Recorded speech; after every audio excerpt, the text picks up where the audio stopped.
so sorry. Just say these are my work dice.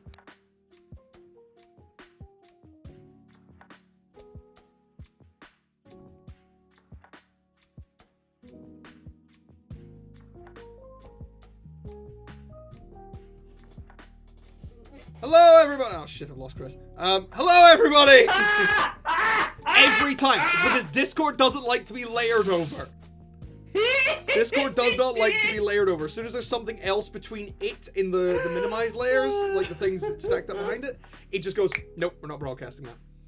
I feel like we're gonna need to fix that at some point. I don't know if I can. I think the only way for me to fix that is get another monitor. And I'm not doing that. I don't have the desk space as it is. I do have a monitor. Get you one of those ones and we'll get you one that pinned to the wall. So you can have it like an up monitor. But that's where my board is! Well, maybe your board's gonna have to move. I don't know. Well, basically what we're saying is I need to set up an actual home office. Yes. Yeah, I need to set up an actual home office. Can't do that while I still got people living with me. Hey. Anyway, welcome to Monday night. We are going to do something. This is the closest thing we've got to a Halloween special. Which makes me wish that I had given the stream a more spooky name, but we only thought of doing Halloween things literally about 60 seconds ago. I mean, I brought the orb. Look at it haunting me. Orb! This horrifying orb. And I'm pretty sure there's a spider in here somewhere. Oh, a fucking huge spider crawl across the window in my office today. And I was like, damn, Aragog, why are you living in my house? I don't even have good. a ghost Good type. time. Oh no, I do. Like, I have one ghost type amongst the models on my on top of my monitor, and it's the one that I really don't want to move. Well, don't move it then. Yeah, because it's Giratina. It's Giratina Origin form, so it's got all the twiddly bits at the back, and they're quite delicate. Yeah, that's fair. Yeah. And two, he's sitting directly on top of my webcam. He's there. Sitting between Arceus and Zoroark for some reason. You know what? I get it. And Ho's all the way over here with Solgaleo. Anyway, I do have at least got the three beasts together. But yes. Lovely. We are doing more Yu-Gi-Oh! Monsters into D&D monsters. Conversions Day, and we are going for a little bit of a deep cut this time, because we are going for some of the most useless monsters ever printed for the Yu-Gi-Oh! Card game. No, let's be fair. Nefarious Marmoset exists. No, It did then spring its whole own set of cute things. These guys are just kind of... Yeah, that's better than this. Yeah. That gives it more of a reason to exist than these things do. The only reason anyone remembers either of these cards is because they appeared in the original season of the anime. Now, here's the thing. Yes. These two cards go together. They have effects that go together. In the anime, they're used by completely different people. No, they appear in the same episode. No, Pumpkin King Ghost is used by Bones. Bones? Oh, wow. It's used by the little zombie boy. It's not used by... But they definitely... Pretty sure it's not used by Panic. Castle of Dark Illusions. He's got Barox, he's got King of Yamakai, and he's got something else. Fuck me. Is that serious? Yeah, Pumpkin King of Ghosts has... Its effect does something extra if you have King of... Castle of Dark Illusion on the film. On the field. Pump King of Ghosts. It's Pump King, the King of Ghosts. Yes. Let's be clear. Pump It says King, the King of King Ghosts. twice. If Castle of Dark Illusions is face up on the field, you increase the attack and defense of it by 100 points. As long as this Castle of Dark Illusions remains face up in the field, the attack and defense of this card continues to increase by 100 points during each of your standby phases. This effect continues until your 4th turn after this card is activated. Right, so that means that after 5 turns, if you include the one this thing is summoned on, and you have Castle of Dark Illusions on, stacking with Castle of Dark Illusions effect, this thing will have 3,000 attack points. No, it won't. Yeah, well, because it'll gain 1200, because it'll get 100 from its own effect and 200 from Castle of Dark Illusions. That's 300 over 4 turns. That's 1200 extra points. It's got 1800 to start with. All zombie monsters gain 200 attack and defense during each of your next 4 standbys. Each of these zombie type monsters gain 200 more attack and defense. Oh shit! Yeah. Okay, you know what? Actually, it's considerably less useless than I thought it was. Well, do you know what you could do in those 5 fucking turns? While that's building? Summon Blue Eyes? Summon anything else! Yeah. Even in the time this came out, this thing was shit. Also, Because it's a level wait. 6. They're both monsters that require tributes.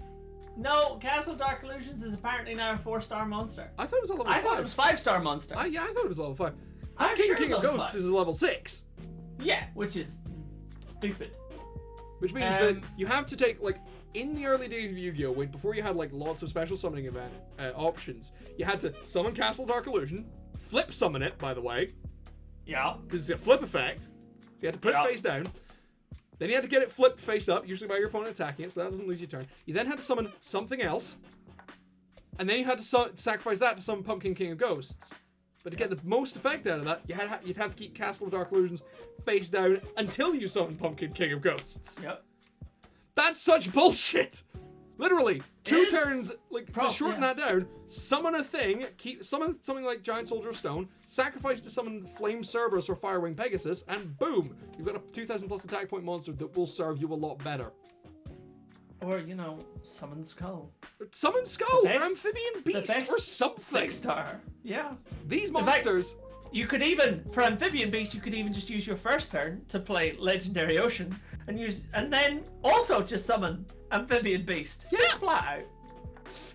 Yeah, and this thing is like...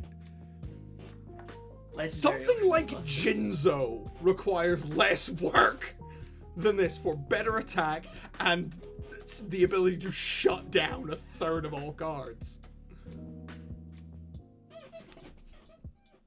Yeah. Yeah. And that wasn't that much further past this. So, in the card game, these 2 cards are shite. However,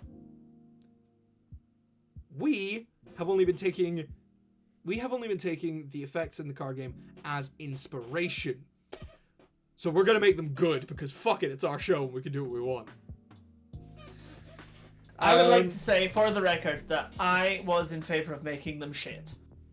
Do you want to make them? Do you want to make them look big and scary but actually be shit, or do you want to make them like dangerous? I kind of really do, because I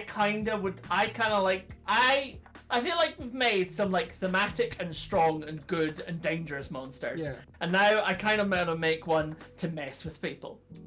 Okay. Here's an idea then. Go on. To draw the inspiration from the anime, Yes. which actually featured one of the monsters we've already worked on, Catapult Turtle. I don't remember it. The duel with Panic. No, Catapult Turtle. Did it? Yeah, Catapult Turtle's how he wins. No! He uses Catapult Turtle to fire something into the Castle of Dark Illusion, breaks the flotation ring on it, and it drops on all of Panic's monsters. Why do I remember this episode? I remember this episode so well for one reason. Because it's one of the very few things we had a videotape of when we were kids. Yes. One of the very few It was. Yu-Gi-Oh! Things we had. I cannot fucking believe. Yeah, and it smashed the flotation ring, but it was held up by Swords of Revealing Light, and then Swords of Revealing Light ended, and it dropped and crushed everything. And that was how he won. Yep. Which is just so dumb. Yep.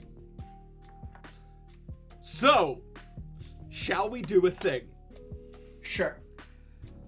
Because I was considering making Castle of Dark Illusions an actual, like, living castle. Like a gigantic thing. But if we make it like a smaller thing and say it follows the Pumpkin King, it stays, like, geostationary above it. But whenever it gets damaged, like, if it gets damaged, roll a dice, and if you roll a d6, and if you get a 6, it breaks, pancakes the fucking thing. You could do it like, almost like,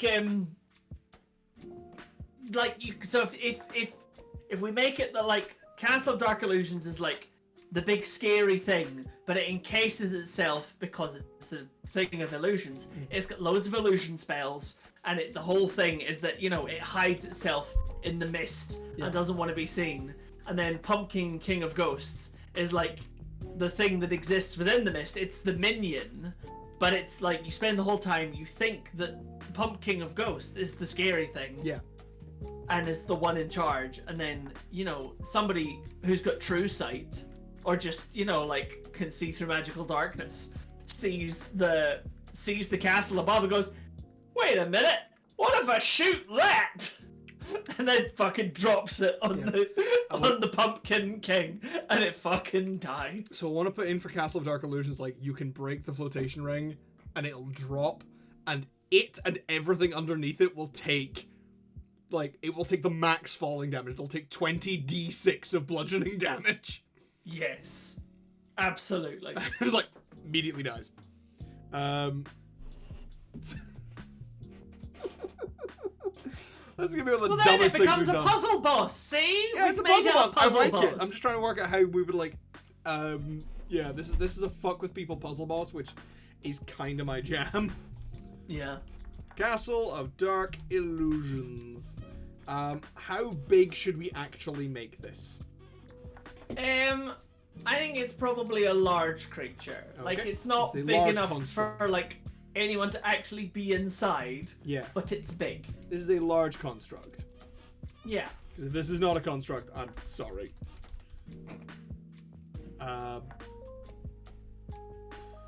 Neutral evil? Neutral evil. Yeah, that seems pretty fair. I don't think it's got much motivation. I'm kind of...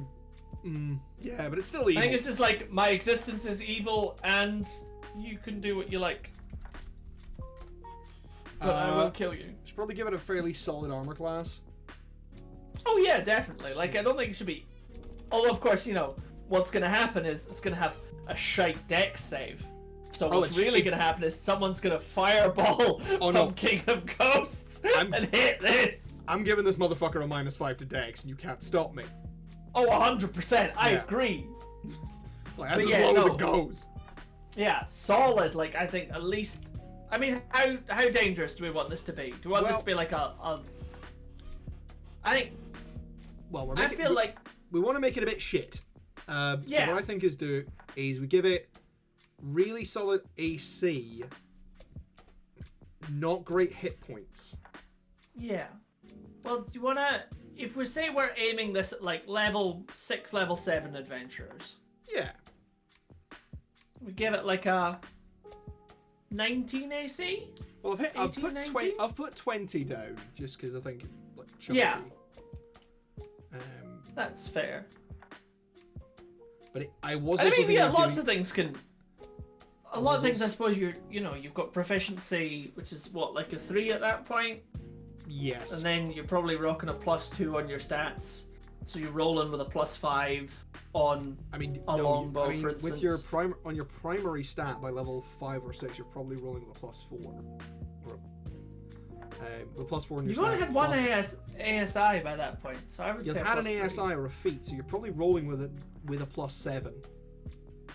Between a +5 and a +7 if you're attacking, which also includes your spell attack bonus. Actually, would be like that because you probably have you might have +3 or +4 on your main stat, and you got a +3 from your proficiency. So yeah, so you're probably rolling a +6 or +7. All right, I'm gonna base it on a +6 for the sake of just non-power buildy people. Yeah, low ball, because even if you're not power building, you know to put most of your points in your primary stat because you want to be able to do the thing that your class does. Like if you're building a cleric, even if you're not power building, you'll be like, oh, I use wisdom. I'm gonna put my points in wisdom. But it's because I always base my thinking on point buy. Yeah. Whereas I'm it's very easy to get, and I think you can get a 16. It's very easy to get a 16 in point buy. Yeah, but 16's the highest that you go on point buy. I think 15's actually the highest you go, and then you put racial bonuses on after that, so you can get 17 is the highest you'd be able to get out of point buy. I'm gonna see. This is the problem. I haven't built a character from scratch for a while. And also I don't fucking use point buy. I like viewpoint. point buy. I'm glad they did it for Baldur's Gate 3 because it's like it is absolutely the best system for like video game setups. Absolutely. But I personally You like rolling. I like rolling. I like my version of 4d6 drop the lowest. Yeah, Because that's fair. Because for those of you who are interested, what I do for my players is I get them to roll, do the 4d6 drop the lowest for their 6 stats, and then I get them to do another set of 6. And they choose from each. They don't get to like pick and choose. They choose which set they want. So I feel it gives them sort of a bit more choice amongst the randomness, and also, yeah, maybe give them a maybe give them a reroll if they get something shit that they really don't want. Although, to be fair, I am also a firm believer that every character should have something they're shit at. Like I had a great time with a really dangerous dex-based monk who had a -2 to strength. It was great. It was really funny because he basically just based all of his, because he was a Kensei monk, he based all of his and he was really small, he based all of his attacks off of momentum. So he was basically just spinning with the axe and just spinning around. Oh, it was really fun. I mean, I love anything where you take a small creature with a shite strength score and you give it a strength weapon and somehow make it dex. I'm like, how can you not love that? Just monk your way through this and you're like, what? Bang! Fuck, How did yeah. you do that? Martial arts? Like, this is my martial art. Oh. Yeah, exactly. Oh, Who are you to judge my who are you to judge my martial arts? Exactly. It's art, darling. You can't criticize. Exactly. Too fabulous. Oh god, just play the fucking clip of Frank from It's Always Sunny in the white wig looking like a cross between goddamn fucking Edna Mode and the really pretentious photographer guy. Fuck. Andy Warhol. Cool. I feel like it's important to note, Jay, that we don't roll clips on No, we this don't, stream. but One day not we may editing be. that shit in. I was gonna say, with one day we may be that technologically sophisticated, but realistically, it's not gonna happen. It's not about technological sophistication. I fully believe it's within our capacity. It's just whether or not it's within our botheredness. Botheredness and budget. Exactly. It's like, can either of us be fucked with this? No. That's the most important thing. Because getting the clip is not hard. The whole fucking show's on Netflix, and I will steal. Will I get a copyright strike from FX? Probably. Please don't sue us. Please don't sue us, Danny DeVito. We're not worth any money. Please don't have sue any money, us. please. The Brothers Honey brand is worth fuck all. Come at me, bitch. Yeah. Sorry. Chris, please stop having a dick measuring contest with Danny DeVito. But he is so small, but his schlong is so big. He's Danny to goddamn Vito. He is indeed. And I love him. He's great. That is a magnificent man. Yeah. Right. Castle of Dark Illusions. Yeah, we were talking about something. We were talking about some shit. Low stats. Low stats. With a +6, then a 20 AC is entirely reachable. Yeah. Well, I mean, I'm giving it a -5 to Dex. Yeah, exactly. I think it should I think it should probably have a decent charisma, because that's what you use for a lot of like the deception stuff. Yeah. We are doing illusion shit. Shit Yeah, wisdom, and shit intelligence. Should have good intelligence for its spellcasting. Well, if we make it a charisma caster, done. Yeah, okay, that's what I fair. was thinking. Charisma caster. It is also still, it's a flying bunch of rocks. Yeah, it is, yeah. This But that means it's got to have good con. Yes. And that's what I'm saying. Is good con, like a +1 or a +2 in strength. Yeah. More for like the immobility of it rather than it actually pushing. Yeah, absolutely. Also because I want to see someone say, I grapple the castle. It's so upsetting how shit the grappling is in 5e. but yet it's so satisfying, the idea of something like I grappled the castle. They are, I can't quite remember what they've done, but they've made grappling simpler and better in the 2024 rules. Well, that's good. Yeah, because for example, Grappler is the worst feat in D&D 5e. They've made it a lot better, because I did see a thing, it was D&D shorts being like, so with the new Grappler feat and a druid who can cast Spike Growth, yeah, you can make a monk drag someone across the full length of it like 6 times. Yes, I did see that. That's ridiculous. Pulped. Yes. I'm sorry. Wish to meat grinder. What the fuck? Like, we've done Merylwyn's meat grinder. Yeah. But holy shit. Did you forget the bit where you can also there's a one for warlocks that you can do basically the same thing. Yes. And you could just push and pull them. That works with original rules. No, it's like a new thing that makes it more dangerous. God damn it. Yeah. Oh, is it the thing where you can now apply all the old warlock invocations to any cantrip rather than just Might be, class? I'm not sure. So because you could do that to lightning lore and just be like, pull them in 20 feet, knock them back 10 feet, pull them in. That's bitchin'. Or, the lightning lure pulls them in 10 feet and then the invocation pushes them back 10 feet. They just vibrate in place, taking spike damage. Adding 8d4 damage to just everything. Kinda, yeah. Yeah. The fuck, wizards? What the fuck, wizards? I'm glad you buffed the monk. I'm really glad you did. I love monks. Monks might be my favorite class, but Jesus fucking Christ. All you need, monk with a druid friend, and you have problems. Anyway, so good con. So let's give it an 18 in con. Give it a +4. Same for charisma. Give it an 18 in charisma. Give it a +4. I'm gonna give it a 6 in intelligence. This thing is a -2, and then probably the same in wisdom, right? Right. I'm not gonna have philosophical discussions with a goddamn castle. No. Okay, this isn't an Anne McCaffrey book. It wasn't Anne McCaffrey that wrote the ship who sang, was it? It was Anne McCaffrey. Okay, so good. I got that one right. You did. Well done. Yay! I love a biscuit. I have earned myself a biscuit! You have. Well done. I'm proud of you. Fucking little goblin biscuit horde. Biscuit, biscuit, biscuit. This is the content that people come here for. Biscuit! Look at him eat the biscuit. Biscuit!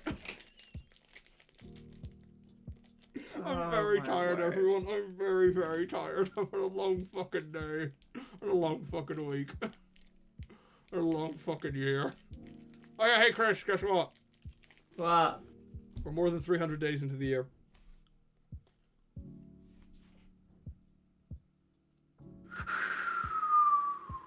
Yep. Well, that is October, so I guess that makes sense. We've only got... And we're on 303. How many days are there in a year? 365. You ever think it's kind of weird how there's 365 days in a year? Do you want me to tell you about Khonshu? 360 degrees in a circle? Do you want me to tell you about Khonshu? Who is Khonshu? Khonshu was the ancient Egyptian god of travel and the roadways. And the moon, actually. He was also the moon god. So, cause I'm pretty sure our count, like the Egyptians have a myth about why the year is split into 365 days. Which is wild, given that we work on a Roman calendar. Yes, but that's more to do with yearage. Yeah. They still ran the same level of days because it was all based on the lunar calendar. Yeah. Phases of the moon, roughly that many months. Yeah. to sort of go back round the seasons. It makes sense. Okay. So, if I remember correctly, it's been a while since I've heard this one. There were originally 360 days in the year to make everything perfectly line up, but the moon doesn't really quite line up to that. No. So Khonshu was not happy with this. So what he does is he goes to Thoth, the ibis-headed god of knowledge, who had devised the calendar. And he says to Thoth, "See, what's the game here? I've got..." Yes, I want to say Khonshu thick Scottish accent. I didn't know. Fuck off. I didn't know whether you were gonna go, "Brah, your calendar's shit," or you were gonna like go somewhere else. I wasn't sure. I went to somewhere that the Egyptians never heard of. Scotland. Indeed, you did. It was like, how can a land have so much water and no giant river? I was like, don't know what to tell you, buddy. The Romans didn't like us either. Yeah, no one liked us. So, Khonshu challenged Thoth invented to a game. everything. Okay. It might actually have been Thoth challenged Khonshu. I need to look this one up again. But they challenged him to a game of Senate, which Thoth invented. Yes, because Thoth challenged Khonshu to get the days back. That's what it was. Thoth challenged Khonshu to a game of Senate, which was a game that Khonshu, like, that fucking Thoth invented. Don't you? I mean, that gives very, just, you know, thematically, it gives very Pegasus challenging Yugi to a duel. Yeah, I was like, what do you mean dual monsters? It's like, I just made it up. And I'm still making it up because they hadn't actually written the rules when Duelist Kingdom was airing. Yeah, you can tell. That's magical. It led to some fucking insane things. I mean, nothing quite as insane as the manga. Oh, where yeah. I love the fact that Yugi is king of games because he's literally the best at all games. Which is just, like, mental. Right, kills people. Yeah. The Pharaoh fucking murders people in the manga. Yeah. Anyway, yeah. Thoth wins. He gets these extra 5 days, which just so happen to become the birthdays of some of the very important birthdays, and therefore festival days, of some of the most important gods in the Egyptian pantheon. I can't remember which ones. Because Egypt had a big, fat fucking pantheon. It did. And then Marvel decided to try and make a TV series about it with Oscar Isaac. And it started okay. It starts okay. It got a bit worse. Yeah. I liked it though. I did like it, but I think that's largely to do with the fact that Oscar Isaac is a very good actor. Yeah, and he's very watchable. Like, and as in both personas, he was very entertaining. And Ethan Hawke made a decent bad guy. He was actually not bad. Yeah, I've complained at length about Marvel's lack of good villains for a while, but yeah. Yeah. And also, they've wasted a lot of really good actors. Yeah. They wasted a lot of good actors and they wasted a lot of good characters because, again, yeah, people can complain about Thor 4 for various reasons. Personally, I think the biggest point was it was a waste of Gore the God Butcher. That's fair. There's like, okay, you wanted to do kind of a romantic comedy thing. Don't pick the darkest villain that Thor ever faces. Yeah, like there are so many different ones that you could do. And also, you could have just done the Ice Giants. Yeah, and also the God Butcher storyline is really good. Yeah, I've not read it. Really fucking good and really fucking scary. Fair. Like, do you want to know the level of comic book bullshit they have to pull out to defeat Gore in the comics? Go for it. Thor has to get 3 different versions of himself from the future and the past. One from the future where he is the last god left alive, and Gore is basically torturing him by letting him live. It's harrowing. I mean, it is kind of how Ragnarok is, and I've read the Marvel Ragnarok storyline, and basically the end of it is just Thor sat there being like, well, I've just killed everyone that I've ever known and loved. Okay. It's a bad day. It's a bad day. Chill. Yeah. Yeah. And like, yeah, he teams up with a past and future version of himself to go and kick this guy's ass and nearly loses. Damn. Yeah, no, it's great. Really cool. Marvel has had some bad villains though. Like, I can't even remember the name of the villain from The Marvels, which was a bad movie. It was a bad movie. But that villain sucked in particular. But so was their fucking the one that they did with Black Bolt. Oh, well, here's the thing. They totally wasted the Inhumans on a shite film. Oh, I mean, the film itself I actually kind of like. But yes, there was a waste of some shit in there. Like, Black Bolt was one, a waste, and two, went out like so much of a chump. Yeah, it's just, I'm so aware of how, having not seen the film, I was painfully aware of how little impact it had on the zeitgeist. Like, all I know is that it came out, there was disappointment, and then it was immediately swept under the rug, like it never happened. Yeah, because, like, here's the thing. It's actually not a bad movie. Like, they have Wanda Maximoff as, like, proper the Scarlet Witch. And here's the thing. I had watched WandaVision beforehand. The problem was the director hadn't. That's not a joke. No, I believe you. Yeah, Sam Raimi had not watched WandaVision, which is a shame because WandaVision's actually pretty fucking good. Sam Raimi? Sam Raimi did Multiverse of Madness. No, oh wait. Oh no, I wasn't talking about Multiverse of Madness. Oh, you're talking about the Shitting Humans show. Yeah! I forgot that existed. See? I was talking about Black Bolt going out like a chump, going as the Scarlet Witch solos the entire Illuminati. I mean, no, that's just what would have happened. But it I was talking about in a really horrifying way.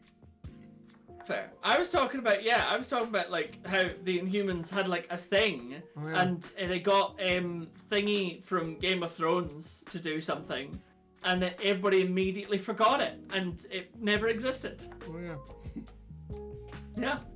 And I say this because I also haven't seen the Marvels, but the Marvels gets a lot of really misogynist nonsense thrown at it, which is totally irrelevant because misogyny is not the reason why it failed. Yeah, misogyny is not the reason why it's bad. Yeah. To be honest, the film itself might be a little bit misogynist. Probably is. It doesn't treat its female. Like. So yeah, misogyny is why it's bad. Women are not the reason why it's bad. Men are the reason why it's bad. God damn it, men! Stop being shit. And bad writing. Get your game up. A lot of bad writing, which is a real shame because I watched the Ms. Marvel show, and I really enjoyed it. Like, I had a great time with that. I can't remember, Iman Vellani, I think is her name. Who's the lead? She's really good in it, and she really does the sort of like starting from nothing superhero kid who's really excited to do this. She does that so well. And then, yeah, she's kind of like sidelined as the annoying child in the Marvels. Wow, that sucks. Yeah. And it's like...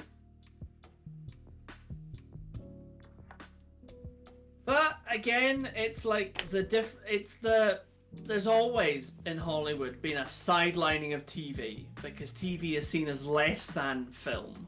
Which is a real fucking shame because... It is a real fucking shame, and it's not true, but it's always been the case. I find myself definitely preferring TV to film a lot these days because TV lets you expand so much more than a film does. Like, it lets you really dig into some shit if you like. Yeah, I think it depends. I think having a narrow, focused, concentrated story can be very beneficial for the right stories. Whereas other stories require, large world building and space to expand. Yeah. But both are equally capable of getting fucked up by people who don't understand the medium. That's the thing, is like they are two different it's the same reason why I wouldn't get a TV director to design a game. Yeah. Like, there's related skills in there in the storytelling. Like, there is crossover. But, at the end of the day, it's a different beast. Yeah. But no, at least, I mean, with the Marvel stuff, some of the TV shows they've done have been good. Like, I seem to have enjoyed She-Hulk a lot more than most people. But I watched Legal Eagles' takedown of it, and it was pretty hilarious. I mean, the law in it's not great, but the character work in it's quite fun, and it's a fucking sitcom. It's a fucking sitcom with superheroes in it, and that's not really what people got. Fair. I mean, I'm here for sitcom with superheroes. Yeah. But I think the problem that the Marvel franchise will always have when it's trying to branch out and do things, you know, which it wants to because it's fucking huge fucking beast. Yeah. And Kevin Feige, you know, is fully aware that need to go places and do things. Yeah. Can't just never do anything, you know, or just do the same thing all the time. Doesn't work. Yeah. But the Marvel brand is so associated with one particular type of thing. Yeah, which is a real fucking shame because it didn't used to be. Well, again, it's what it was successful for, and that was, you know, that led to one of the things that really fucked up the TV shows of Jessica Jones and Luke Cage was doing something different. The success of the films. And them being so different from what the TV shows were trying to do. Yeah. And then the next round of TV shows had similar problems. Not the same problems, but there was still obviously Deadpool was not Deadpool. Daredevil was successful. But Iron Fist was shite. Yeah, which is... Daredevil and Iron Fist I always find is really interesting parallels. Because one of my problems with Iron Fist is that it had too much, corporate shit in it. Too much, Danny Rand trying to retake business empire shit, which is stupid. Yeah. But Daredevil didn't have enough law shit. Because the law shit that we get in Daredevil, the whole trial of Frank Castle is great. I'm not sure if it's great law, but it's really good television.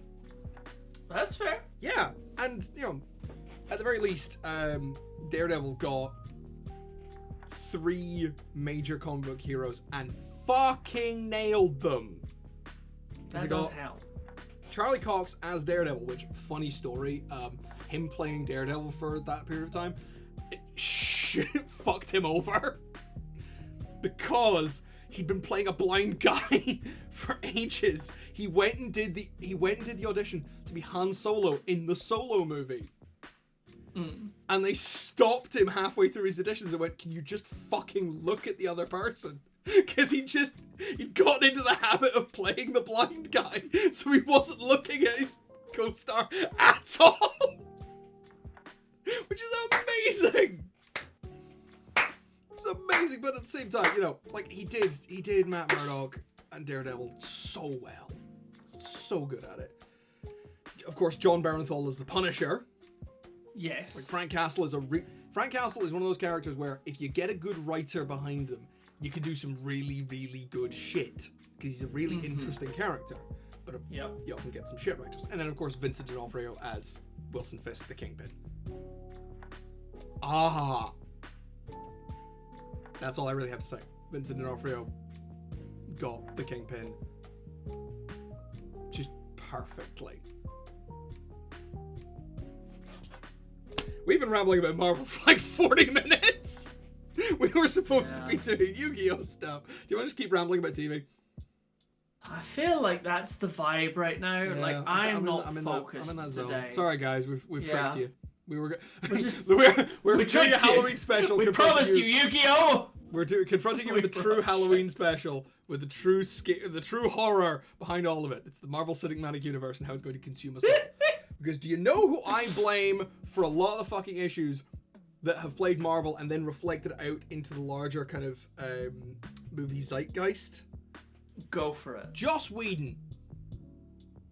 Fair. I blame Joss Whedon because Joss Whedon was the guy that got in to direct the Avengers movie. He hadn't done any of the others, but he did the Avengers movie. And his style of... Again, like, I have enjoyed Whedon dialogue quite a bit in the past. I love Buffy the Vampire Slayer, loved Firefly. But it became what they do. Of the sticking a joke in as many times as you can. I think there is a thing that, and this I don't think Whedon started it, but I think Whedon codified it. I think, realistically, because obviously the first big success of the Marvel Cinematic Universe was, funnily enough, its first film, Iron Man, which was Iron Man. Because it was great. It was great. Yeah. First Iron Man movie. But because of the type of character that Iron Man is, and because of the type of actor that Robert Downey Jr. is, it was,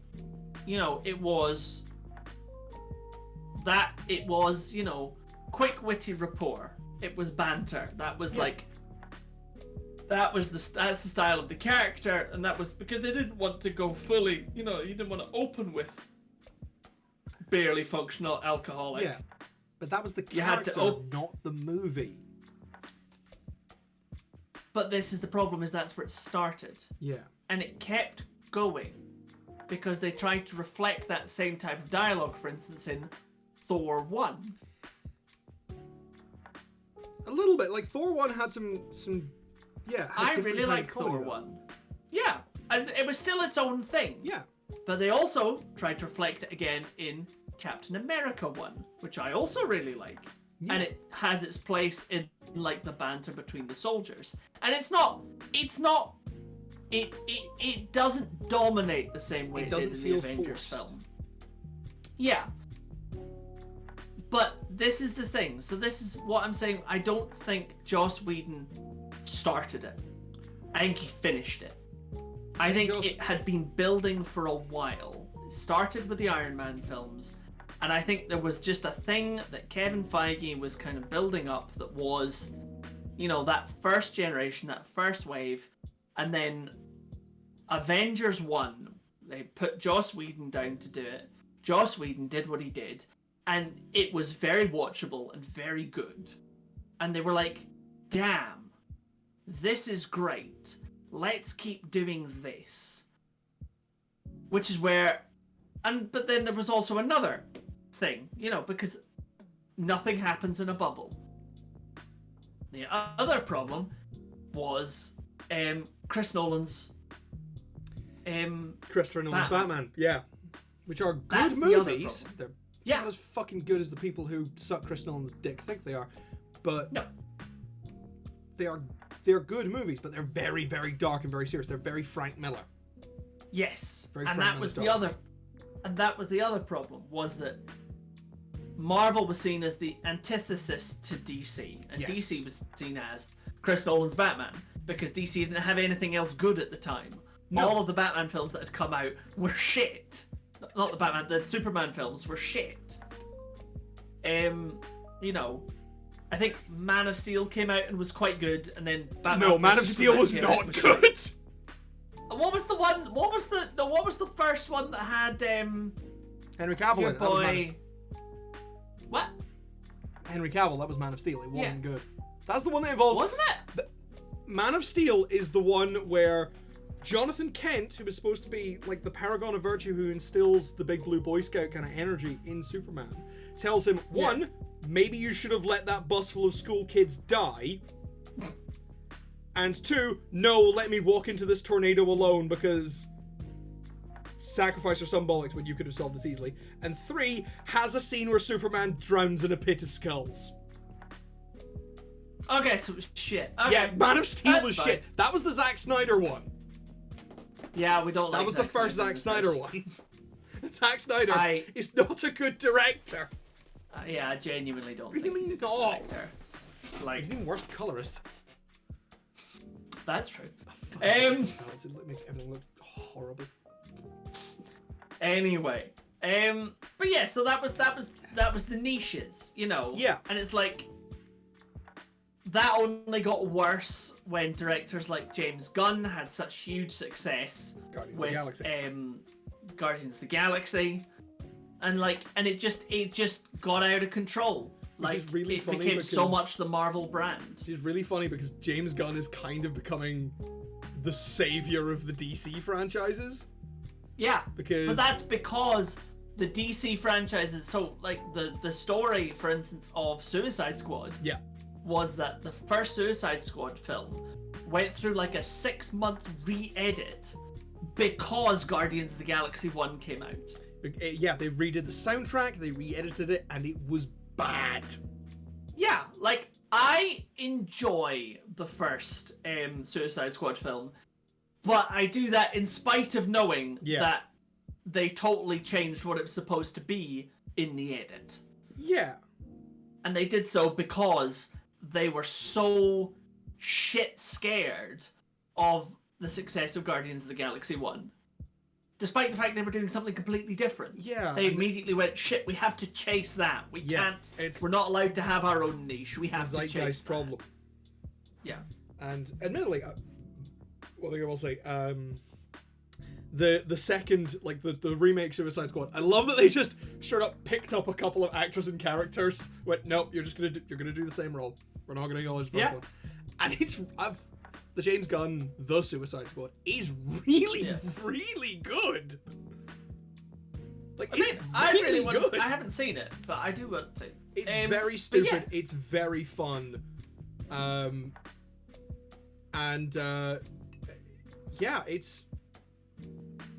It's just a really solid movie. Like you get Idris Elba just doing his too old for this shit constantly throughout it. You get, of course, Margot Robbie, phenomenal as Harley Quinn. And you get Peter Capaldi, being implied that he fucked a giant starfish, and then that giant starfish pulling him apart, limb by limb. Also, Nathan Fillion gets murdered in the first 20 minutes, and it's great.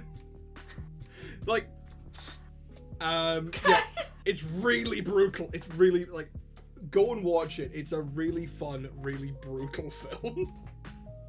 Okay, I look forward to that. Yeah, it's I mean, this is the thing. Like Joss Whedon, James Gunn, these are all very competent directors. Yeah. You know, but like, yeah, it's, you know, for Marvel, it created a brand. It created a very clear, this is what sells, this is what is good. And they, basically everything from before Endgame, they built on that. Yeah. And also, you know, they built up this huge thing to Endgame, made an enormous cinematic event with spreadsheets and shit. And like, it was so big. And then after that, people were fatigued. Yeah, I mean, I'm not gonna lie. As much as I've liked a lot of the stuff that's come after Endgame, I think I would have been very happy if they had gone, nope, we're done. We have created this once in a lifetime cinematic event. We're done. We've peaked. We're happy to say we've peaked. I personally would have been happier if they'd never done Endgame. Really? I would be happier if they'd never done the ramp up, they'd never introduced Thanos, if they'd never, you know, like, sure, have the odd Avengers movie, but like, I would have been happier if they'd spread it out and they'd made, you know, like, we'll have a couple of superhero films a year, maybe, you know, and like made it a long-term, you know, just like a sustainable cycle. I mean, it took instead of the huge boom and bust that they went for. Yeah, I mean, it took more than Because 10 years to get to Endgame. Like they went. Yeah, but look at the timeline. Yeah. So like, because Iron Man was 2008. Like, yeah, Iron Man 2008 and Iron Man 2 is 2010 or something. Yeah, Avengers was 2012.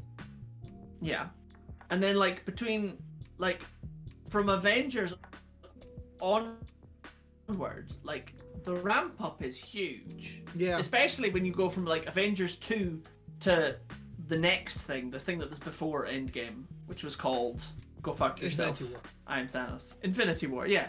Like that ramp up is ridiculous.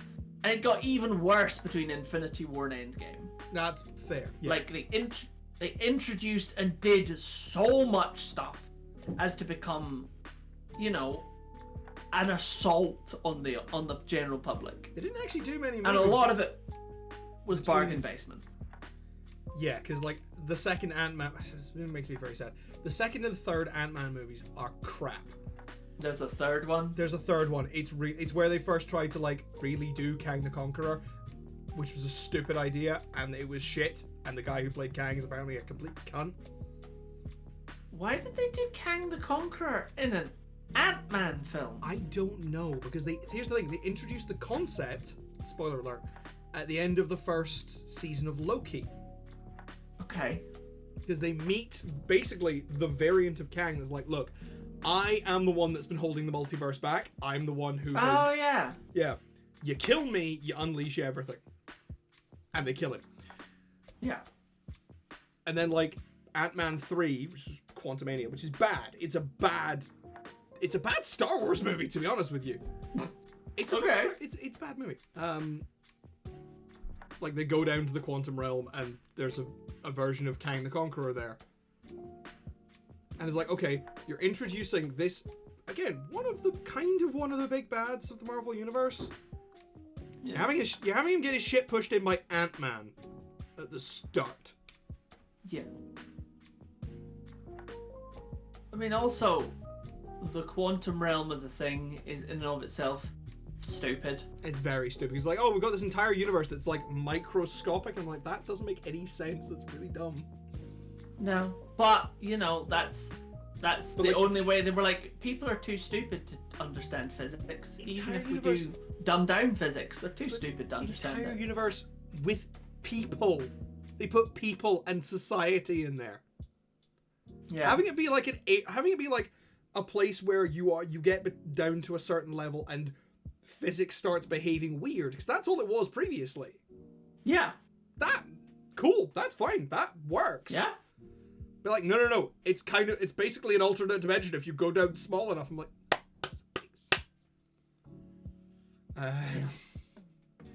It's very stupid. But and then, apparently, and again, yeah.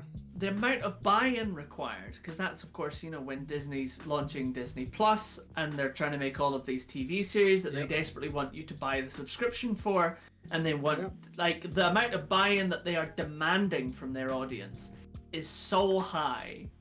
Yeah. You know, as well as trying to get people to stop going to the cinema because they're releasing, you know, like the Black Widow film only on Disney Plus, and they're releasing a bunch of other stuff only on Disney Plus, and it went horribly wrong because people still like going to the cinema.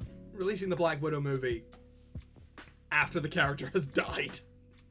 Oh, that was also stupid. That was really stupid. But then that was because she had a shite character arc. Her death was in no way. It should have been Hawkeye. Everybody knows it should have been Hawkeye. It should have been Hawkeye. But we didn't kill Hawkeye for some fucking dumb reason.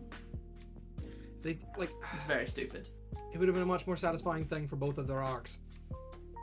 Because then you get Natasha has to look after Clint's family, and that brings her whole looking for a family arc together really easily. He gets his whole, I have brought my family back through this snap, but I have become a monster in the meantime. This is how I redeem myself. Because he played Ronan and killed a lot of people. Yep. And it's just like... The thing is, you still could have done Kate Bishop, which they did in the series. The Hawkeye series, which was like, you could have done like a in his memory thing. It would have been good. It still would have been good. Yeah. And it's the thing with the series is the series started with Daredevil. Yeah. And Daredevil was very different. It was very dark, very gritty, very brutal. Like, that was like, on the whole, the Netflix Marvel series are good. Iron Fist Season 1 is not good. Season 2 is actually a lot better. Again, though, I think this is the thing, though, is like, the mistake here is not the Netflix Marvel. The problem is the Disney Plus Marvel series. That's the next sign of the big ramp up, because your original Netflix Marvel series is Luke Cage and Jessica Jones. It was Daredevil, then it was Jessica Jones, then it was Luke Cage, and then Iron Fist. I thought Jessica Jones came before. No, Daredevil was the first one. Daredevil was the first one? Daredevil was the first one. Then we got... Yeah, because we get Jessica Jones, was the second one. Luke Cage as a character is introduced in Jessica Jones. Yes. Where first season you get David Tennant as the bad guy. Oh my god. So good. Really so good. Fucking good. And to tell you what was really disconcerting, I went back and watched the sitcom that Kristen Ritter did, which is called Don't Trust the Bee in Apartment 23. Yeah. Very funny. And again, just shows the range. Yeah. Oh, she's very good. She's a very good actor. Jessica Jones was the first thing I saw her in, because of course I didn't watch Breaking Bad. No. It's a very small part of Breaking Bad, and very sad. Yeah. But yeah, Luke Cage as a character is introduced in Jessica Jones season 1, then he gets his own series, and Iron Fist I think just happens. Because if you have Luke Cage... because they had to make the Defenders. If you're doing Luke Cage, you should do the Iron Fist, because then you do the whole Heroes for Hire thing. Which they never did. But but equally well, like, you know, they could have done Heroes for Hire, but at the point where they had Jessica Jones, Daredevil, and Luke Cage, they had to do the Defenders. They were very much building towards the Defenders from like season 2 of Daredevil, which was also a terrible idea. But like, so you did that like first first terrible wave. idea, but it wasn't a good series. No, you shouldn't have used the Hand as the bad guys. No, they shouldn't have. So yeah, they did that first thing, and that was its own self-contained thing, and it could have been okay, but it wasn't, and it was bad. Yeah. But the problem is when they start doing... The problem starts with Loki. And I know people love Loki. Yeah. But like, from a media point of view, it doesn't matter if Loki's good. And I'm sure it was. Lots of people had a great time. You know, we had Richard E. Grant as old pedo Loki, and people loved it. Yeah, Richard Grant's in for a couple of episodes. You get Owen Wilson doing... Owen Wilson getting a redemption in cinema, which nobody saw that coming in fucking the year of our Lord 2024. I'm okay with it. I'm glad. But like, the problem here is that you've taken an audience whom you have asked to buy into multiple simultaneous franchises, because if you miss out on one, you don't get the complete story for the big event film that comes at the end of each phase. Yeah. So you've asked for buy-in for Guardians of the Galaxy, Captain America, Iron Man, Thor, Black Panther, Ant-Man, the Hulk, Hawkeye, Black Widow's film. So much shit. You've asked for buy-in on so many things, and you keep adding more things, and those are films, which if you know, worst comes to worst, you pirate it, it's 2 hours, 3 hours of your life, it's done, you watched it. You can watch that in a day and still do other things with your life. Yeah. But then what happens is that you introduce series, and as we've just talked about, series and films are different beasts. A series offers a much more expansive thing, you know, like the reason people love Game of Thrones is one of the reasons was how expansive the world was, and how much you can expand the lore, and you can talk about have all these deep conversations you can't have in a film. No. Because a film is a much more compact story. So you create all of these series, and they're all on Disney Plus, and they all have relevance to the plot of the next big event thing. Like the amount of stuff that happened in Loki that has created the current Marvel multiverse thing is insane. Yep. Like the Deadpool movie is based on what happened. It's based on the majority of the concept cast. in Loki. Yeah, are based on Loki, this Loki TV series. Yeah. It's madness. Because that's the only time you see the TVA. Yeah. But they're the whole basis for the fucking plot for Deadpool, and it's like the idea is that either you have to have watched Loki to understand Deadpool, or you have to assume that Loki has had such an impact on the zeitgeist that you'll know who the TVA are and you'll know what's going on in Deadpool regardless. This is the thing, actually, because when we're getting to a point where even Deadpool... Now, Deadpool 3 is a really, really good movie. Yes. Requires you to have watched... Well, if you're watching Deadpool 3, you can very safely assume that someone's watched the first two. Like, it's the third part of a trilogy, that's a given. But it requires you to have watched two other things. Because to properly get... Actually requires significantly more than that. At least two other things. Because to get Deadpool, you need to have, watched Loki so that you understand, so you know who the TVA are and what that deal is. At least one season of Loki.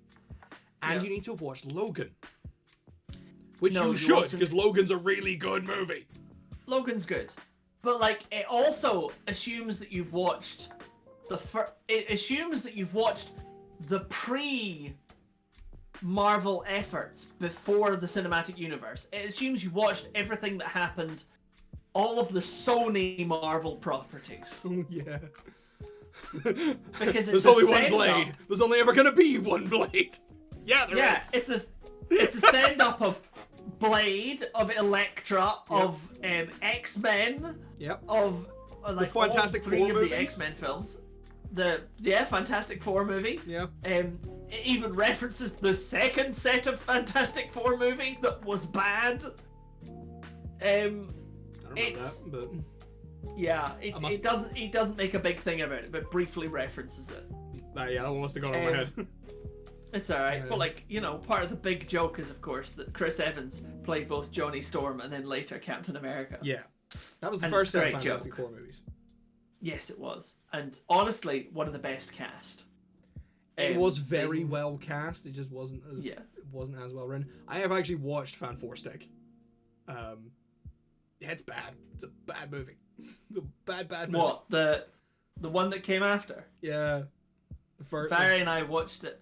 Yeah, it's not good. It's not good. No, Barry and I watched it. We were in a tree house in Fife. I'm gonna assume you were on the run from the law. We could well have been. There's no other reason to be in a tree in Fife. I know, but I just remember that, like, that was what came on the TV when we put it on, and we spent the whole fucking time laughing at it because it was so terrible. It's a bad and grim movie. This is the thing: is grim has its place, but a lot of things attempt to be very serious with superheroes, and superheroes are not. They're not serious things. There are serious stories within superheroes, and a lot of them are very good. Like, you can do a lot, and you can get a lot of, you know, very point. I mean, the Punisher again is a perfect character to talk about that with, because the Punisher is a very dark character and goes through a lot of serious shit, but he exists in a world that includes characters like, you know, fucking Daredevil, who used to jump out in a red and yellow suit. Yeah. These are fun characters. And that was always the problem I had with DC, is like, you're not letting any of these characters... One of my problems with DC is, like, you're not letting any of these characters have any fun. You made someone hate to be Batman. Yeah. You made someone hate to be Superman. Yeah. Pretty grim. You also made Superman a cunt. Yeah. But I think this is one of the things, and you know, if we're gonna go on this tangent, let's go on this tangent. Brief tangent, which is around, you know, one of Marvel's problems is becoming formulaic. Yeah. One of the biggest risks with writing constant quip-based comedy is ceasing to be funny. Yep. And that's ruining tone. Yeah. And one of the biggest risks with writing grim is being edgy. Being edgelord and being and edgy the hedgy is what ruins grimness. You know, like, Game of Thrones was successful when it was successful because it fully understood its tone. Yeah. It fully bought into what it was doing, and it gave, you know, and it did all the gritty realism. Sometimes it went in for shock value over anything else. I think that's But actually more to do with the books than that, because the books did that. Yeah, they definitely do. But one of the things that you need to get you through a grim story is you need compelling characters. Like, one of the reasons, so Breaking Bad actually is a great example. Breaking Bad has 5 seasons. 4 of them are good. The last season, I'm sure, is fine. I couldn't watch it because I didn't give a fuck about any of the characters. Alright? Season 4 is great because, you know, Giancarlo Esposito as Gus Fring is a stunning bad guy, and against him you can root for the anti-hero. Breaking Bad's actually a very interesting example that you bring up because you said compelling characters. Yeah. Not necessarily good characters. No. Because they Walter need to be White compelling. is a shitbag from minute one. Yeah. From minute one, he is a shitbag, but he is still a compelling character. Yeah. But he ceases to be compelling for me in season 5. At the point where he's already destroyed his whole fucking life, and now the only reason that I feel to watch season 5 is to watch him get his comeuppance. And actually, it's not worth it at that point because everything is so fucking miserable. You know, again, if we bring it back to Game of Thrones has a lot of really compelling characters, really compelling villains. Like, one of the reasons why it's satisfying to watch Ramsay Bolton get killed horribly by his own dogs is because the character of Sansa always had a bit of hope. Yes. Like, there was always something to root for, there was something hopeful, there was a possibility of something more, and that was one of the things that made all of that compelling. With Walter White, as soon as Gus Fring was dead, everything compelling about his character goes.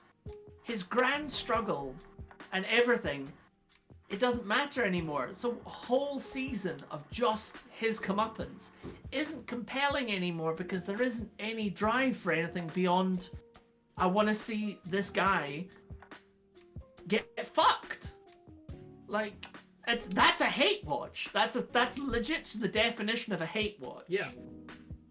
And that's not a good, compelling reason for a lot of people. No. I think the way I saw it put when talking about grimdark narratives specifically is a decent way to do. One of the ways you can do grimdark and still have your audience invested. Because the thing is, if you make things too dark, too depressing, too brutal, your audience is just going to check the fuck out. They're going to stop caring. Yeah. But one way to do it is go, okay, the world we are dealing with is a fucked up, dark, horrible, brutal place with no hope. The characters we are following have a chance to make it just that little bit better for themselves, or at least stave off the darkness for a minute. So the reason, absolutely, the ending of every Dark Souls game. Yes. You are either are submitting to the darkness and letting the Age of Dark roll over you, or you set yourself on fire and get just to protect everything just that little bit longer. But both have an element of hope to them. Yeah! Both have an element of hope to them, which is great. This too will pass and I will fight against the darkness. It's a lot. Yeah. But you need that element, because if your audience... Speaking of somebody who's currently writing a game about hope, you need that. If your audience does not have that little bit, that little spark in the distance to follow onto, they will give the fuck up a lot faster than your protagonist will. Oh god, yeah. And actually, one of the authors who I actually think is brilliant at this is an author called Joe Abercrombie. Yeah. Joe Abercrombie, I think, is very, very good at taking a world of bloodshed and death. Be careful, because I've only read the first of the first law books, because Okay, so you should read the first Law trilogy for a fucking start. Yeah, I've and only then read the you Blade need to itself read- so far. Yeah, and then you need to read the 4 books that come after. Yeah, it's just there's just some shit in there that personally I find very difficult to read, and it's mostly about Glockter and the continuous teeth are the one thing that fucked me up in horror constantly, and the descriptions fair. that just had to make me just go. Stop. But actually, Glockta's one of the great examples in the books. So the character of Sandan Glockta in the first Law trilogy, Sandan Glockta is a torturer. Yep. That is his job. And he has been He's a thoroughly torturer fucked by because life. Oh yeah, he was a war hero, but he was taken prisoner, tortured horribly, massively disfigured, and sent home a cripple. And the one thing he learned from that was how to be a torturer. Yep. So he became the best torturer. Yep.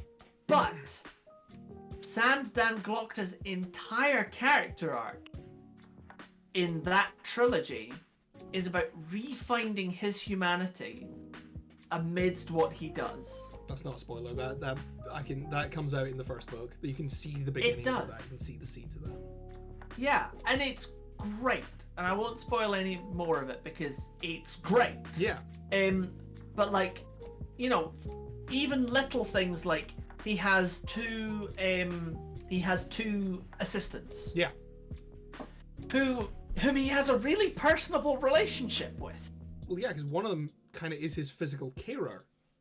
Yeah, and that relationship, that carer, and Yeah, because dude was heavily maimed by his experiences and cannot function normally. Like they did bad shit to him.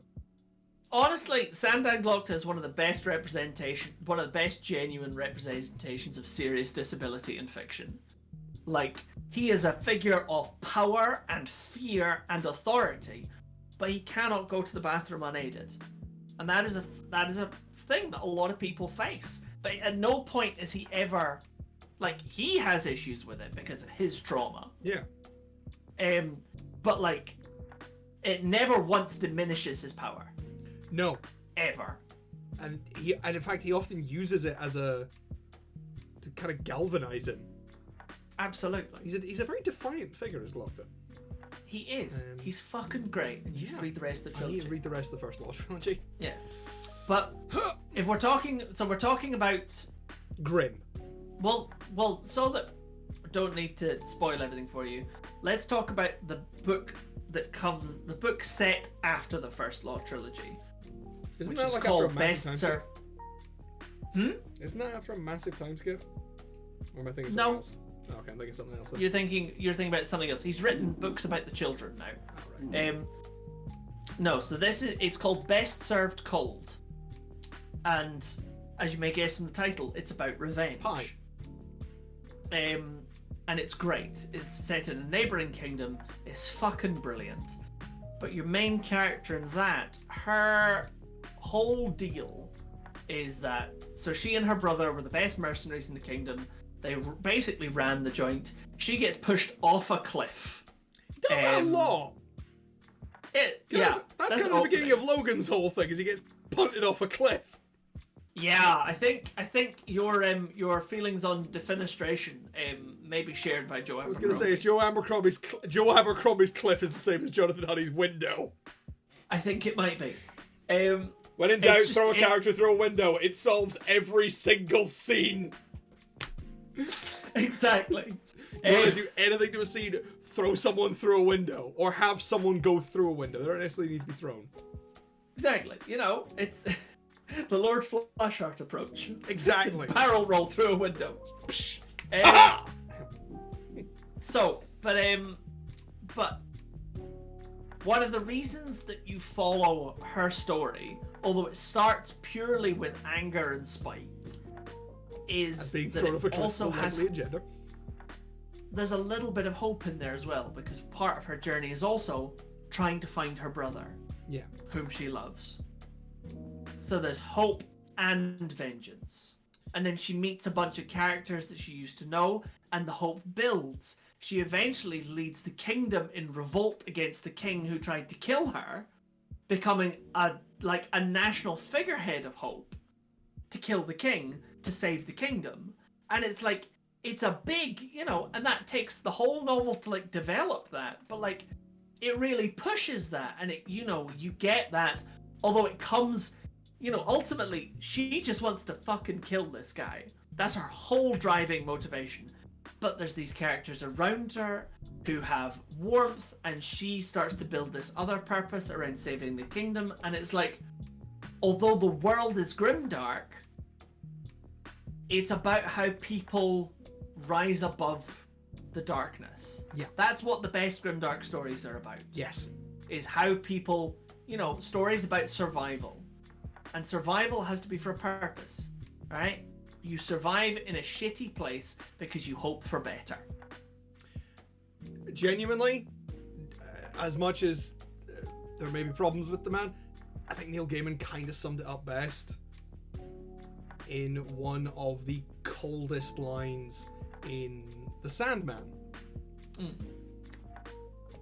And to set the scene, the Sandman, Morpheus, Dream of the Endless, has confrontation in hell with a demon, wins, gets his helmet back, and Lucifer goes, "Oh, hang on, you thought I was gonna let you leave? What power have dreams here?" And he just looks Lucifer dead in the fucking eyes and says, "What power would dreams... What power would there be in hell if those trapped here could not dream of heaven?" Absolutely. Yeah. And he just walks out of hell. It's a great moment, and the series ruined it. I don't care that Gwendolyn Christie was a really good Lucifer. I do not like what they did with the hell scene, because it made Lucifer seem like a chump. I didn't like a lot of what they did with the first episode of Sandman, which is why I didn't keep watching. I didn't like the casting for Morpheus. I don't know what it was. Maybe it's because the guy constantly looks like he's got a fish in his mouth, but I didn't like him. Really sad. Honestly, I'm not that fussed about the casting for Morpheus, but that's, again, I didn't watch far enough to maybe draw a strong an opinion. He seemed a bit quickly. He seemed a bit of a nothing, but I don't necessarily attribute that to the actor. I attribute a lot of it to the director. I feel like the direction that was behind the Sandman series, I feel like whoever put together the Sandman series didn't like the Neil Gaiman comic they were adapting. That's the thing, is here's the thing, is apparently Gaiman was involved. And but he did, yeah. He made, the changes that were made, I think, were made for the worse. Yeah, I agree. Admittedly, there was some good casting here, because Charles Dance as the Magus, as Roderick Burgess, was good. I think that's because I think Charles Dance is just brilliant. Charles Dance is just brilliant, but also the change to the writing and the direction around that character was bad. Yeah, didn't like it at all. I also didn't like the fact that they very heavily implied that Dream getting let out was on purpose. Yeah. That I really didn't like. Did like Jenna Coleman as Constantine. That was good. Finding out that woman can act is great. I don't like Clara in Doctor Who. But she did really fun times as Joanna Constantine. And I kind of stopped watching midway through, despite the fact that I really like the Sandman comics. I have. That's all of them up there. You can't see it. Yeah. Sandwich between Lumberjanes and Rurouni Kenshin. It's up there. But I do feel like Sandman was always going to be a difficult one to. I was going to be a cunt to adapt, yeah. To make into a TV show. Yeah. Just because there's so much in it that's indescribable. That's the thing. It's trippy as balls. Yeah. And, most of the time, TV execs don't think that TV audiences can handle trippy as balls. Yeah. Which is why they dumb shit the fuck down. Yeah. It's why they decided for an Ant-Man movie, just to bring us back onto the topic we were on, that, you could make if you're gonna, you just make a whole civilization of people at the subatomic level, because that's what people will understand. We'll just bring them back to baseline. We can't elevate anything, so we have to bring everything back to baseline. It's like, there's aliens! How are they, like, how did this happen? Just did. You shrink enough, people become it, you get aliens! And fucking Bill Murray, for some reason. Yeah. Yeah, Bill Murray is slumming stupid. it now, And it is stupidity. It's about lowest common denominator. Yeah. It's the assumption that the people who watch this, who consume this media, are not intelligent enough to work shit out for themselves. And that's the thing, is it's that, and because it makes so much money, it means like they all have to make that much money, which means they are very risk averse.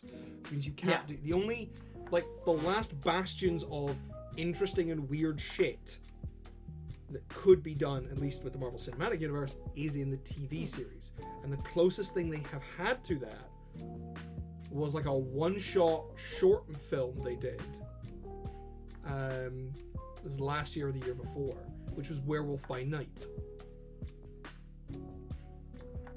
I'm not surprised that you do not recognize that name. Because I didn't know the Werewolf by Night as a character.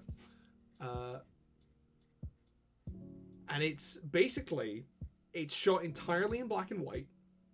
Very, like, kind of Hammer horror-esque vibes in the lighting and the direct. Not so much in the acting, but it's like it's a lot more horror. And it is, they gathered a bunch of, like, this family of assholes gathers together a bunch of monster hunters and sets them loose in the grounds to hunt the Man-Thing.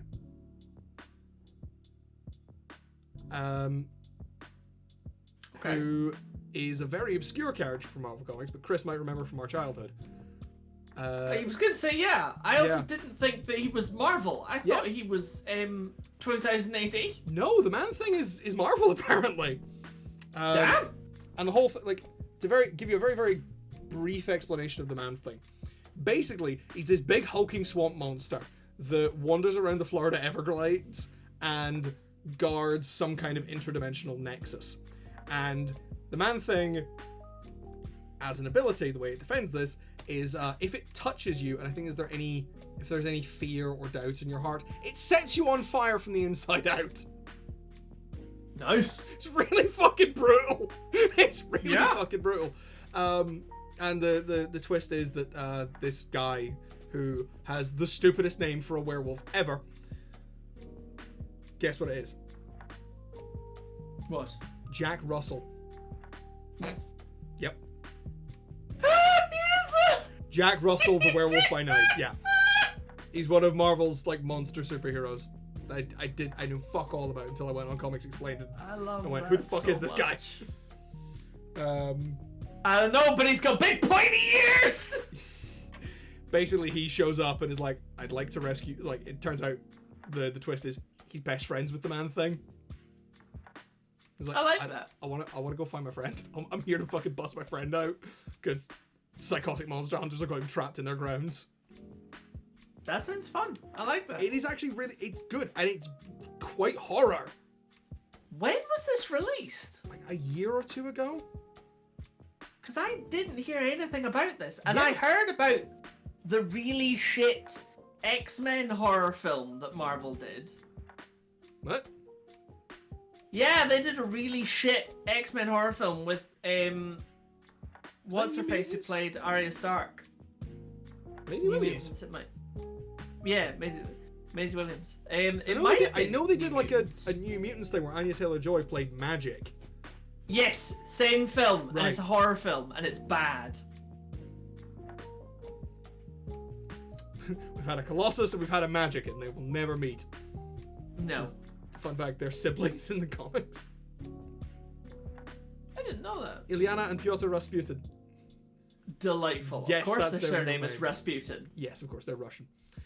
Yes. They're Russian, darling. We couldn't come up with a different Russian surname than Rasputin. Colossus is one of the really, really early X-Men, so he was written by Jack Kirby himself, who, for all points, if he should have had his name on more shit, was wasn't the most inventive of writers. Let's be honest. No. Great artist. Great artist, but neither him nor Stan Lee were the most inventive. I mean, Stan Lee at least came up with a theme for his names, which is mostly like, let's do alliteration because it's fun. Absolutely. Which is weird because like some of the key characters that you like, the biggest people in Marvel, you know, don't actually have alliterative names, like Steve Rogers, Tony Stark, Charles Xavier. Yeah. Fun thing. But yeah, so anyway, being experimental. Because one of the things I have always said, and I've said this time and again, and I'll say it until the day I die, or at least until the series dies, the Marvel Cinematic Universe was always at its best when it was doing X kind of movie with superheroes. Because the first Captain America movie is a war movie with superheroes. The second one is a spy thriller with superheroes. The first Ant-Man movie, the only good one, is a heist movie with superheroes. And my God, I wish they'd let Edgar Wright direct it. But this is the thing, and actually, I'm going to counterpoint you here. And bring you back to where we started. Yeah. Which is, so for instance, you talking about how the Marvels, or I think it was one of them, was a sitcom. She-Hulk. No, it was She-Hulk. How She-Hulk was a sitcom. Yeah. With superheroes in it. But part of the problem for Marvel is that because they have invested so heavily in their brand being one thing, people now don't expect a film but with superheroes from them. That's the thing. So it's now a victim of its own success. Yeah. It is now harder to make a sitcom but with superheroes. Because, and it's one of the reasons I think why they've had so little success with their more experimental stuff, aside from, you know, New Mutants being shite. Yeah. Which I have to say, from the stuff I've seen of it, from the stuff I've seen of it, it genuinely was just shite. You know, and it's, yeah. I mean, I think we might be fading out of that and fading into new things because of the success of WandaVision, the current success of Agatha All Along. Which seems like it's being weird, but if I'm going to watch it, I'm one, going to wait till it's all out, and two, the only reasons I have to watch it kind of at the moment are Catherine Hahn and Aubrey Plaza are just a delight. I mean, I think that's part of what they sold it on, and then they made some of it a musical. Okay, they're doing weird shit. Yeah, so I think they are slowly trying to transition out of the hole they dug for themselves with the whole Endgame thing. Yeah, because there've been some flops in that area where they've tried to do like more of the same. Like, because the Hawkeye show, if I remember correctly, wasn't particularly well received. No, I don't think it got more than one season, did it? No, it only got one season. She-Hulk wasn't particularly well received, but I think that was because of the man babies of the internet. Even though it ends with a takedown of what we're talking about. The finale of She-Hulk is Jen Walters busts out of her own series, confronts a robot version of Kevin Feige and goes, "Hey man, what the fuck?" I mean, maybe that is too meta for a show where I get the impression the writing was not quite smart enough for that. I mean, I cackled my way through it. I mean, sure, but like, I get the impression that the overall writing for the series was maybe not smart enough to allow them that meta joke. There was also, there was a thing they could have done, which, because I only really realized this and put this together recently, was the whole thing between Hulk and She-Hulk. Because Bruce Banner is a deeply fucked up character. Oh god, yeah. Homeboy has some issues. The Hulk is an alternate personality for him to express his rage. Yeah. I never realized that the She-Hulk is a similar thing for Jennifer Walters, for her to be confident. Oh, I didn't know that. That's cool. About her confidence and her feeling like, you know, she can be more. Which is the reason why there's no Savage She-Hulk. Yeah. She's never a monster. Yeah. Like, one of the first things you see in the She-Hulk show is, well, she becomes the She-Hulk. And There's Bruce Banner as Smart Hulk going, okay, back then. She's like, I am fine. What's going on here? It's like, wait, you're you? What do you mean you don't have 10 years of fucking rage monster to deal with? Fuck you. There's a little bit of that fuck you, and I like that. I think they played quite well as, like, friendly cousins. I mean, yeah. Yeah. But yeah, just... I don't know, man. Because here's the... I want to just... Because we've got 20 minutes left. I want to divert away from this discussion to... Okay. Here's the thing. To some pitching. To some fantasy pitching. Because imagine how good we could do certain kinds of movies with the superheroes involved that we have. Like, I would... I mean, again, I would love to see, like, proper Ant-Man heist movie. Yeah. Or... Honestly, do you know what would actually be pretty fucking good? What? I would watch an X-Men sitcom. An X-Men sitcom would be phenomenal. Just daily life in the fucking in the school. Yeah. Yeah. And it's you take it at that point, you take it right back to, like films like Sky High. Take it back to like that proper like 90s 2000s type of cheesy superhero shtick, and do it as a sitcom. And like, it would be brilliant. There's so much room for something like that. Yeah, and it would give you a chance to use some of the. And it would give you a chance to like use some of the, like the lesser known and weirder mutants and characters. Like someone like Glove Herman, whose ability is, like his mutation is that he's a big Jello man with translucent skin. Yeah. Take fucking characters like Spike from the X-Men, the 90s X-Men TV show. Not the X-Men TV show, the X-Men Evolution TV show. The one who fires wooden stakes from his body. Yeah. Spike was actually very briefly in Last Stand, if I remember correctly, like the bad third X-Men movie where they tried to do the Phoenix for the first time. Yeah, badly. Yeah, man. Never done Phoenix well. Apparently the Dark Phoenix movie was real bad. I didn't have a lot of... I kind of saw the concept for that and went, right, First Class I had a good time with. Days of Future Past was alright. Yeah. Beyond that, it's like, what the fuck? Yeah, some of them get real bad. Yeah. Although Lindsay Ellis did like a full timeline of the X-Men films. Jesus Christ. It's kind of great. I really She's a enjoyed braver it. woman than I. That she is. Yeah. But, or like, genuinely, and like an actual whole ass romantic comedy with superheroes. I mean, honestly, that's what, like, if it weren't for where they decided to start WandaVision, that's what it could have been. I mean, like, Wanda and Vision's love story is lovely. Yeah. It's got a lot of, drama in it and a lot of difficulty, but because they decided to start Wanda Maximoff at, like, end point in her story, they were like, okay. They basically just went, okay, we want to do House of M, but we haven't introduced mutants. Yeah. So let's do some big reality fuckery. Which, honestly, end of the day, was pretty good. Like the switching of styles, the sort of play on the genre tropes of the sitcoms they were emulating, the sort of deeper dive into whatever was left of her psyche was great. I just wish they had, paid it off in Multiverse of Madness where she was the bad guy. Yeah. And was a really scary bad guy. But it's also like, I wish that all of that had happened, but that there'd been like 3 Caesaries before that. Yeah. That had just been their own chill thing. Yeah. Like, that would have been better, But, again, that's, Yeah. It's what happens.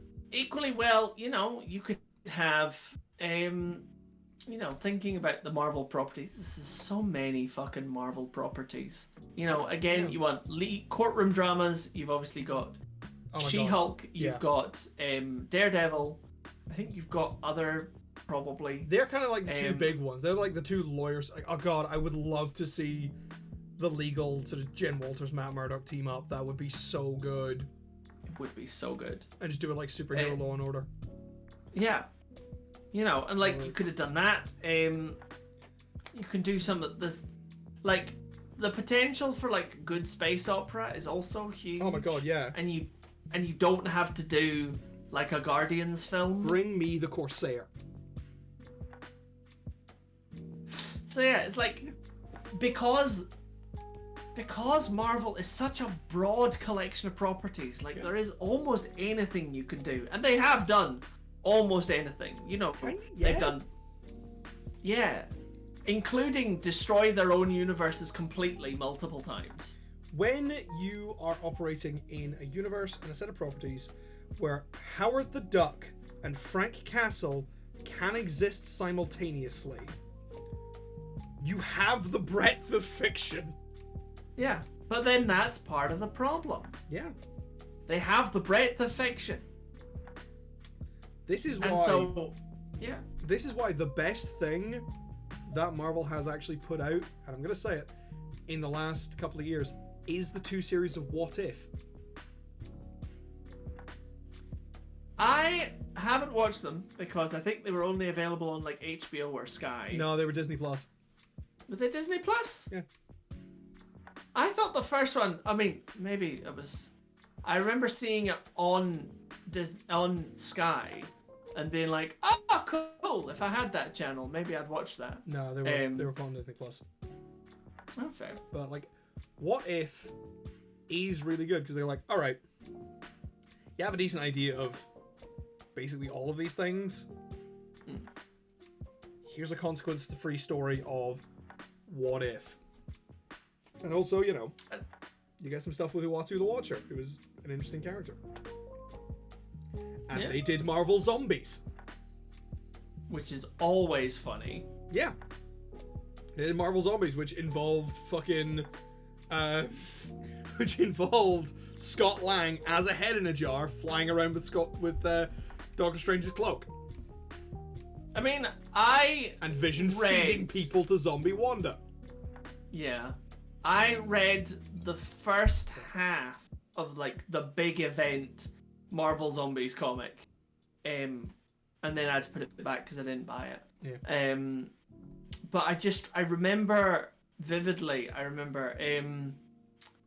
both of them have done I think it was someone like Yellow Jacket or something who was trying to keep himself sane by rationing bits of Black Panther who was still alive.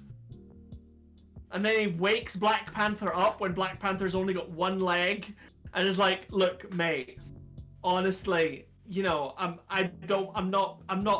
sorry I'm eating you, but like I need it to try and keep my brain sharp and I need your help to help me like fix this plague. And Black Panther's there like, bruh, you've been eating my fucking leg. Yeah, that is what happens because they go to this compound where like the Vision and the Mind Stone has been keeping the zombies out. And he's been keeping the Scarlet Witch as a zombie in his basement. And the way they find this out is fucked up. I think Bucky, the Winter Soldier, finds the one-legged Black Panther lying on a table being like, we gotta go, this guy's fucking crazy! He's like, we have to leave, this guy's fucking insane! Yeah. Oh my god, he's actually really fun. Because, you know, that's where we also get, I think the first episode of that is, what if it was Peggy Carter that took the Super Soldier Serum instead of Steve Rogers? Yeah, you told me about that. It's really fun. I mean, I'm here for all of that. I'm 100% here for all of that. Yeah, and I think those types of stories need space to be made. Yeah, you know, they can in the same way that we need to bring back AA games instead of AAA games. Yeah. We need mid-budget, lower stakes, financially. Yeah. Art to be made and to have space to be made. Well, because some of it's really fucking good. And it also takes the pressure off the big stuff. Well, this is the thing, is I think we might be heading this way because we're seeing a lot. I mean, at the very okay, I can only really speak to the game space because that's what I know, that's where I am, that's what I'm interested in. But we're seeing a lot of big budget games just dying dying on their ass on release. I mean, what was? Speed of Concord. Concord, was that's just the one. Wild. Concord Yeah, that was huge. It was up for 11 days. That thing had a 6-year development cycle. That cost that company millions. Someone is going to turn around and go, look, the investment for making something this long is not worth it. We need like smaller things. We can just take that budget, split it into 4 different things, and we have 4 different revenue streams that we can work on. Yeah. Again, I'm not an expert in finances, but some of these things are getting. It's not that they're no longer too big to fail. They're too big to succeed. Yeah. Especially in gaming, at least, because the cost of making video games has just dramatically increased in the last 10 years. And I mean dramatically. But also, like, yeah. I think that, yeah. It's mental. I think the trick is that, and I mean, this is the case with all art, but like, I feel like particularly with video games, because the development cycles are so much longer than they are for like a film. Yes. Or, you know, or a play or anything like that, is like, the cost is so heavily front loaded. Speaking of which, if anybody has a spare £200,000, call me. Yeah, I was going to say, come and invest in Jonathan's game company. Do it. Yeah. Do it now.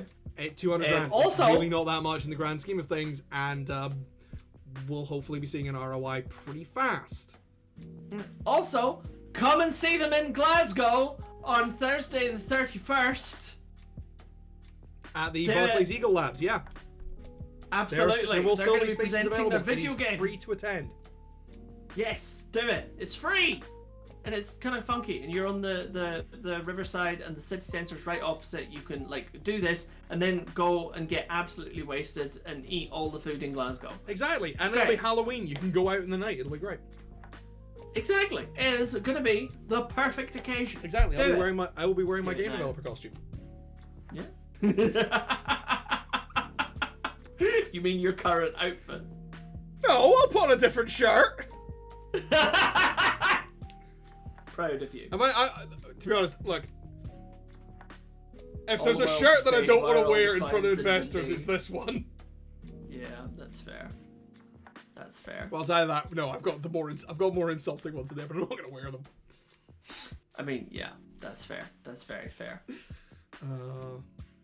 God. On that note, though, yeah. I think it's fair to wrap up. I think it's fair to say that this has been a nice chill screen. Yeah, this has been an unplanned little rant session about fiction and sort of largely about the Marvel Cinematic Universe and general fiction trends alongside it, which, yeah, not gonna lie, if you let me and Chris go, we will do that. We could probably do that all day. Probably. I think the only reason we're not is tiredness. Yeah, I was gonna say, like, if we started in the morning, I think the only thing that would stop us would be lunch. Yeah. But also because we'd keep moving tangents. Yeah! Yeah. And we just stop. But yes, thank you for this stream. Sorry that it didn't turn out to actually be turning Yu-Gi-Oh! Monsters into D&D monsters, because... Yeah, fuck it. Happy Halloween, everyone. Absolutely. Happy Halloween. Instead, we turned... I had something and now I've lost it. We turned having something into losing it. Yep. We uncovered the true horrors of fiction. We did. We did. And development. And but if you want more of our ramblings and our actually more structured stuff, you can find all of our things on youtube.com. /the Brothers Honey. We're all on there. All of our stuff gets uploaded there. If we had made this, it would be going up on my Patreon for free. That's patreon.com/Jonathan Honey. It would all be there for free. And if bitches also love free stuff, then you can also get all of some free lore dumps from Jonathan's company. At Ald Alliance Games at @ald_games on Twitter, AULD_games on Twitter. Also, you can find him at Jonathan Honey 4, also on Twitter. do things. You can find him on LinkedIn if you want to, if you're really sad. Yeah, if you're one of these people who has a job, you can find me on. Yeah. You can find me on LinkedIn. You can also find my games company, Old Alliance Games, at @old_games on LinkedIn, Facebook, Twitter, Instagram, and hopefully soon Blue Sky. But we're getting there. We're working on that. I forget Blue Sky now exists. Blue Sky now exists. We currently do not have an account on it, but we're working on that. We're gonna set that up after the show, because all of our stuff is focused on Scottish Games Frenzy on Thursday. Barclays Eagle Labs, come and see us. You can also find all of our stuff, updates, lore about the universe we're building, posts about the game, posts about the team. They have a podcast. And the first couple of episodes of our podcast on our website, aldalliancegames.com. That's AULD alliancegames.com, all lowercase. It's all there. Come and have a look. And then you can come and see pictures of my dog. And then go at Chris Honey Actor on Instagram. Go follow Chris Honey Actor on Instagram, because then he has pictures of his dog, and he's going to be doing cool shit soon. Yeah, Lyra is great, and yes, I'm hoping to do cool shit. We just today, or was it last Monday? I can't remember what week I'm in, but we got an application in for the Made in Scotland showcase to try and bring back the show we did last year at the Glasgow Comedy Festival, which is called Milk on the Side, a barista musical. So we're potentially going to be taking that. We are taking it back to the Glasgow Comedy Festival. We're also looking at taking it to the Edinburgh Fringe and a few other festivals across the UK. So good, because I'd quite like to see that one. I missed it last time. Well, it's pretty good, so come see it. It'll be fun. Yeah, come see it. Come to the Fringe. So doing that, yeah, it's all kicking off, guys. Yeah. We've both got very cool things planned for the new year, which reminds me, Chris, I need to talk to you about planning things for the new year. Yes. But yeah, we're here every Monday. I am going to be trying so desperately hard to start streaming on Fridays again, because I really missed the project I was working on, the little side project I was working on, because it's really fun and I know how I want to do it. But my Fridays have just been slammed, so I'm gonna try and get back to it. That's fair. Yeah. But yeah. But in the meantime, it's been lovely. Yeah, exactly. Bye. Bye-bye.